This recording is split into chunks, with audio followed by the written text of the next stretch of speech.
दूध महंगा, पेट्रोल महंगा, डीजल महंगा, सोना चांदी महंगा। महंगाई के तूफान ने आम आदमी को हिला कर रख दिया है। नमस्कार दोस्तों, महंगी हुई जो चीजें हैं उनका असर लोगों की जिंदगी पर दिखने लगा है। लेकिन मैं चाहता हूं कि आप सबसे पहले 4 तस्वीरों को देख लीजिए। पहली तस्वीर वाराणसी में नए नए मंत्री बने हंसराज विश्वकर्मा के काफिले की है। दूसरी तस्वीर मध्य प्रदेश में सिंगरौली विकास प्राधिकरण के अध्यक्ष वीरेंद्र गोयल के भौकाल की है। तीसरी तस्वीर एमएलए प्रीतम सिंह लोधी के जलवे की है और चौथी तस्वीर भोपाल से उज्जैन के रास्तों पर रौला काटते बीजेपी नेता सौभाग्य सिंह के जलजले की है। कुछ दिनों पहले प्रधानमंत्री नरेंद्र मोदी ने देश के लोगों से देशभक्ति दिखाने की अपील की थी। कहा था कि पेट्रोल और डीजल का इस्तेमाल सोच समझ कर करें, डीजल का इस्तेमाल भी सोच समझ कर करें और पेट्रोल का भी। क्या कुछ कहा था वो सुन लीजिए। दुनिया में पेट्रोल डीजल इतना ज्यादा महंगा हो गया है, पहले से कई गुना ज्यादा कीमतें बढ़ गई है, तो हम सबका दायित्व है कि पेट्रोल डीजल की खरीद पर जो विदेशी मुद्रा खर्च होती है, पेट्रोल डीजल बचाकर हमें वो मुद्रा भी बचानी है। आप जानते हैं क्यों? ताकि उनकी पार्टी के नेता, विधायक और मंत्री काफिले से चल सके। आप लोग पेट्रोल डीजल का इस्तेमाल करने में कंट्रोल करिए, कारपूलिंग करिए, ईवी से चलिए, पैदल चलिए, पब्लिक ट्रांसपोर्ट में चलिए, लेकिन इन नेताओं के भौकाल में कमी नहीं आनी चाहिए, क्योंकि देशभक्ति तो आपको साबित करनी है। तो सोना मत खरीदिए। जिस देश में 80 करोड़ लोग गरीबी रेखा के नीचे हों, जिनको सरकार हर महीने राशन देती हो, तो 1,62,000 प्रति 10 ग्राम का सोना कितने लोग खरीदते हैं यह भी सोचना चाहिए। एक जमाना था जब संकट आता था, कोई युद्ध होता था, तो लोग देश हित में सोना दान दे देते थे।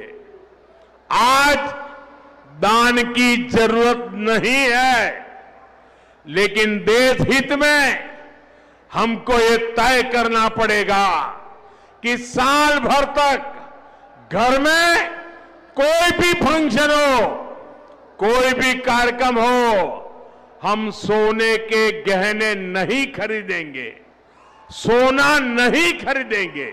दोस्तों, नोटबंदी की कतार में लगकर आपने देशभक्ति साबित की। जीएसटी आई तब भी आपने देशभक्ति साबित की। कोरोना आया तो आपने ताली बजाकर, थाली बजाकर, दिए जलाकर अपनी अपनी देशभक्ति साबित की। अब एक बार फिर आपको मौका मिला है। पेट्रोल, डीजल, सोना ये सब ना खरीदिए, देशभक्ति साबित हो जाएगी।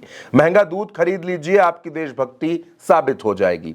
महंगाई ऐसी है कि थोक महंगाई दर ने 42 महीनों का रिकॉर्ड तोड़ दिया है। अप्रैल 2026 में देश की थोक महंगाई दर बढ़कर 8.3% पहुंच गई। मार्च में यह सिर्फ 3.8% थी। यह पिछले 42 महीनों यानी करीब 3.5 साल का सबसे ऊंचा स्तर माना जा रहा है। यानी डेली यूज में काम आने वाली चीजों के दाम अभी और बढ़ सकते हैं। इधर फ्यूल एंड पावर महंगाई मार्च के 1.05% से उछलकर सीधे अप्रैल में 24.71% तक पहुंच गई और कच्चे तेल की थोक महंगाई 88% से ऊपर दर्ज की गई है। उधर सरकार ने शक्कर और रिफाइंड के निर्यात पर भी 30 सितंबर 2026 तक रोक लगा दी है।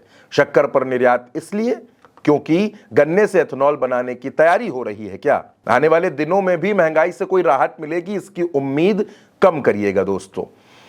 इधर खबर एक और है कि भारत ने अमेरिका से गुहार लगाई है कि रूस से तेल खरीदने की जो छूट उसको मिली थी उसको बढ़ा दिया जाए, क्योंकि अमेरिका ने भारत को रूस से तेल खरीदने की जो छूट दी है वो छूट 16 मई को खत्म हो रही है। खबरों के मुताबिक अब भारत ने अमेरिका से इस छूट को बढ़ाने के लिए कहा है। अमेरिका ने मार्च में पहली बार छूट दी थी, फिर उसे बढ़ा दिया था। अब भारत चाहता है कि इसे और भी बढ़ाया जाए ताकि तेल की समस्या ना पैदा हो। तो उधर डॉलर के मुकाबले भारतीय रुपया 95 रुपए 70 पैसे को भी क्रॉस कर गया है। लगातार रुपए के कमजोर होने से विदेशी कर्ज चुकाना महंगा पड़ेगा। पेट्रोल, डीजल, तेल की कीमतें आसमान छुएंगी। इसका सीधा असर आम आदमी पर पड़ेगा।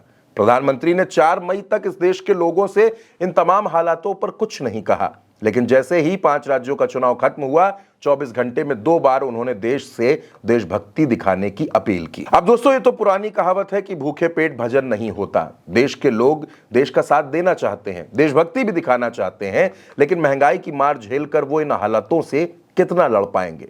लोगों के मन में सवाल तो यह भी है कि क्या हालात कोरोना जैसे हो जाएंगे, क्या फिर से लॉकडाउन लगेगा? क्योंकि पेट्रोल डीजल सोच समझकर खर्च करो, सोना मत खरीदो, विदेश मत जाओ, वर्क फ्रॉम होम करो, ये सारी अपीलें लोगों को डराने लगी हैं। इधर खबर यह भी है कि 2025 से अब तक विदेशी पोर्टफोलियो निवेशकों ने भारत के बाजार से 3.6 लाख करोड़ रुपए निकाल लिए हैं। इंपोर्ट पर हमारी निर्भरता बढ़ती जा रही है और एक्सपोर्ट कमजोर हो रहा है। उदय कोटक कह रहे हैं कि हमें आने वाली सबसे खराब स्थिति के लिए खुद को तैयार करना होगा। क्या भारत पर बड़ा खतरा मंडरा रहा है? जनता की जेब पर डाका पड़ने वाला है। थोक महंगाई दर बढ़ गई है। इस रफ्तार से महंगाई हमारी जिंदगी में दाखिल हो रही है। डॉलर के मुकाबले रुपए के 96 तक जाने की चर्चा है। चलते चलते यह भी जान लीजिए दोस्तों कि 2021 से 2025 के बीच प्रधानमंत्री नरेंद्र मोदी ने अपनी विदेश यात्राओं पर 462 करोड़ से ज्यादा खर्च किया है। इन विदेश यात्राओं में यह पैसा खर्च किया गया है। देश के लोगों से विदेश न जाने की अपील करके वो खुद फिर से 5 देशों की विदेश यात्रा पर जा चुके हैं और जनता महंगाई की मार झेल रही है। पेट्रोल और डीजल सोच समझकर खरीद के अपनी देशभक्ति साबित कर रही है। फिलहाल इस वीडियो में मेरे साथ इतना ही। नमस्कार।